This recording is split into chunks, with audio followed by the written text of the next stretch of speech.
Hey guys, Casey here. Just here to catch you guys up, give you my thoughts on this week's superhero shows. Let's get right into it. First thing we're going to do is start off with the Marvel TV universe. Obviously, Agents of S.H.I.E.L.D.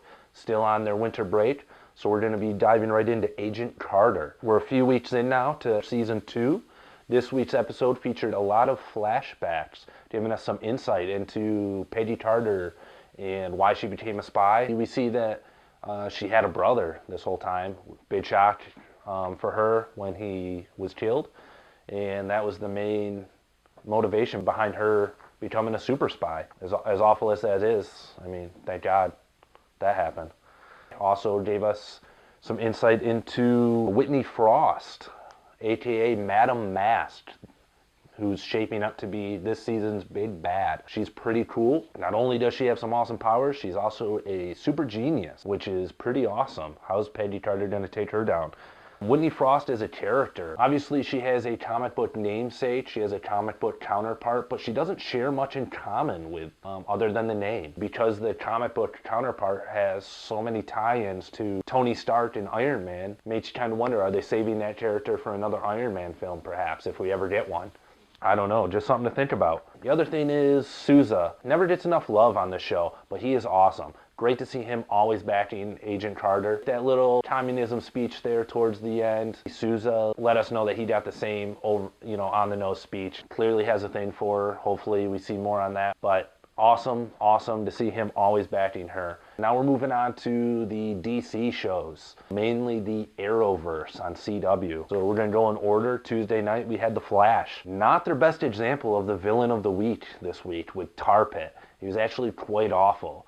He was taken out with one simple gadget invented by Cisco. I mean, honestly, not that great. He was kind of just catalyst for some events. But this week, what saved this week's episode were the amazing performances by Tom Cavanaugh and Grant Gustin. Tom Cavanaugh returned this season as Earth 2 Harrison Wells. You really got to see him struggle with the weight of his betrayal this week, which was really cool. We think back to season 1, what happened between Harrison Wells and Barry Allen. You knew that was going to have a lot of ramifications, and this week really showed that. And ultimately, we see Harry Wells confess and come clean to the crew. It was great to see Joe just go dad mode on Harry Wells and punch him in the face and chuck him in the cell. Then we got to see the emotional weight of that on Grant Gustin, on Barry. And it was really great to see Gustin show the range of emotions from anger, betrayal, to forgiveness and understanding. And he ultimately understood Harry's motivations behind it. So it was nice to see Barry forgive Harry in this week's episode and commit to helping him save his daughter. Cannot wait till next week when we get to actually go to Earth 2. It's about time these guys jump through the portal, going the other way. We've had so many people come through from Earth 2 to Earth 1. It's about time we go through and see what Earth 2 is all about. I really look forward to it. One more thing about The Flash is I just want to bring up Kenan Lonsdale, who's a new addition this season as Wally West. He's really been a great addition to the cast. Fits right in. This week we really got into his addiction to speed. That's why he's racing all the time, and it just kind of foreshadows his eventual transition into another Flash. Now we move on to Wednesday night, Arrow. I know there's some people that have been critical of this series the last season and a half, but this was a solid episode, absolutely, from top to bottom. We had so many returns this week. Nyssa, to Shadow, to Katana, to the big one, Roy Harper returned this week. Awesome fight scenes. We got Nyssa Al Ghul versus Katana in an awesome sword fight. Why did it only last like 10 seconds? I mean, honestly, it kind of made me chuckle. They literally fought for 10 seconds. It was an awesome 10 seconds, but after 10 seconds, Nyssa's like, you know what? Like, we're obviously going to fight to a draw here. Like, let's just talk this out, right? But aside from that, it was still really cool to see these two battle. We got Roy returning. Nice little surprise that he started out as the thief, the burglar. Turns out he backed up with Team Arrow. Really cool to see him back in the swing of things and in his old red outfit. A lot of this episode dealt with Ollie accepting everyone's problems as his own and taking the weight of the world on his shoulders. Honestly, solid acting by Stephen Amell. He holds it down every single week, but he finally accepted his sister's wishes, that he can't force his own wishes on everyone else. Really cool to see him finally accept that. We might be saying goodbye to Thea soon. I mean, honestly, maybe she's the one in the grave. Who knows? I still feel like maybe they're going to pull a fast one on us because they're really leading us down that path. So I still think they're going to, at the last second, pull the old switcheroo, and it's actually going to be someone else in that grave. Speaking of Thea, that was a really heartfelt goodbye between her and Roy, and that's probably the biggest joy of having Roy return this week, was finally getting to see like a real goodbye between he and Thea, because he didn't get that last season when he left the series. We finally found out who Felicity's dad was. Not really a surprise, as that was one of the common theories going around on the internet, was that her father was going to turn out to be the calculator. Turns out we're all right, so good job everyone.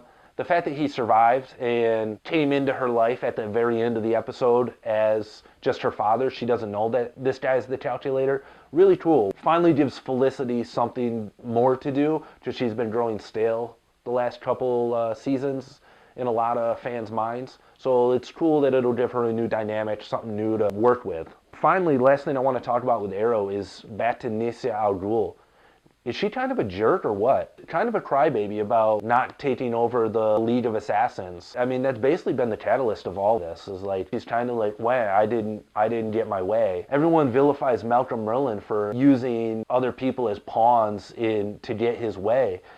Isn't Nyssa doing the same thing with Thea? The way she showed up at the end, dangling that lotus in Ollie's face. If you're really a good person, Nyssa, you would just give Ollie the lotus so that he could save his sister. I mean, honestly. You're kind of a jerk. Now on to Thursday night, Legends of Tomorrow. It's the newest series in the Arrowverse on CW. And we're 3 weeks in, 3 episodes in. Couldn't be happier. What a great concept for a series. Sci-fi meets superhero team-up show. I know we haven't gotten a lot of the time traveling yet. They've kind of been stuck in 1975 for the first few weeks. It's okay, because we keep getting to see all these different locales in the 70s. Get right into it. Adam shrinking down to go inside Hawkgirl's body to save her. Bit cliche, we kind of see that with every series that involves someone being able to shrink down, whether that's Magic School Bus, or whether that's one of the several cartoons involving superheroes, involving Ant-Man, whatnot, what have you. So it's a bit cliche, but still, that being said, it's cool to see this show tackling Adam's shrinking abilities head on, and using that more effectively than it was used on Arrow. He had a mech suit that flew around, shot laser beams. So it's cool to see this series actually using his size shrinking ability effectively and in more creative ways. We got some team-ups, some separate team-ups this week as the team fractured. We got Captain Cold, Heatwave, and one half of Firestorm going off on an adventure, 1975 Central City, and we got Rip Hunter and Sarah Lance going on their own adventure. I'll start with Rip Hunter and Sarah Lance. How cool was that slow-mo scene as they got out of the car, showed up to Vandal Savage's bank? The fashion, the music, it was just very stylistic and very cool, and I hope that's one of the things we keep getting as they visit different eras, different periods in time on this series. I hope we keep getting that. Next week it sounds like we're going to the 80s. So I hope we get more of that cool fashion sense and music from the time periods that they're visiting. That's one of the cool things about this show. Awesome fight scenes between Sarah and Vandal Savage's goons. That scene towards the end where Rip Hunter was tied up and Vandal Savage was in his face taunting him, being sadistic and evil.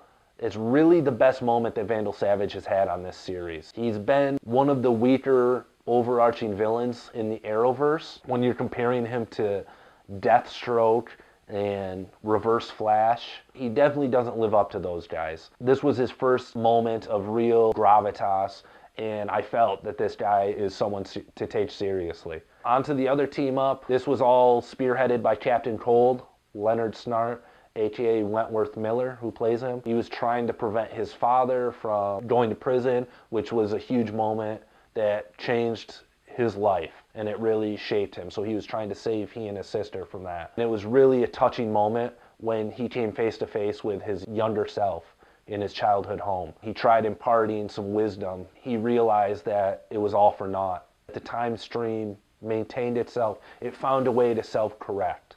And you could see the disappointment on his face and hear it in his voice. And speaking of the time stream self-correcting, I wonder if that's something we're going to get more of from this time traveling series. Is that really going to become like a conflict for them, a main source of actually more of a villain for them as they're trying to travel through time and stop Vandal Savage? Is time going to work against them? And finally, I'm going to wrap this up. We're going to touch briefly on Supergirl. It is not a series that I have watched. As a diehard Superman fan, I have a hard time watching series dealing with the Superman mythos. I was not a fan of Smallville. Everything that I saw in the promos and advertising leading up to the debut of Supergirl didn't win me over, so I have not watched it yet. I might have to change that, as it was announced this week that Barry Allen, that Grant Gustin's Flash, is going to make an appearance on an episode of Supergirl in March. That's kind of cool. So it actually sets this series in the Arrowverse, kind of. Obviously, it's a multiverse. And that's the more exciting part of this, is that it confirms that there is this multiverse that exists within the DC properties, their live-action properties. It's confirmed that Superman exists in Supergirl's world, and clearly he doesn't exist in the world of Arrow and the Flash. So we're probably going to get Barry Allen using his super speed. He's going to wind up in a different dimension, a different universe, basically, where he'll team up with Supergirl. So that leads one to think of all the endless possibilities. Could they do this with all their other properties? Gotham, which I know people are very mixed on that series. Would you want that included in this universe? Me personally, probably not. But you get that. Obviously, we had Constantine was retroactively included in the Arrowverse. With that multiverse, why is there no reason that years down the line we couldn't have a live-action Crisis on Infinite Earths, where we see Ezra Miller's Barry Allen from the movie universe come face-to-face with Grant Gustin in a movie or something. Like, that's just something that would be really cool. We'll probably never get it, but it's fun for geeks. Supergirl, out of the Supergirl world, confirms, basically, is that the multiverse does in fact exist. So have fun theorizing and coming up with your own dream sequences, dream meetings of these different characters on TV and the movies. For this week, that's all I got. Let me know what you think. Let me know if there's anything you want me to talk about. And I'll see you next week.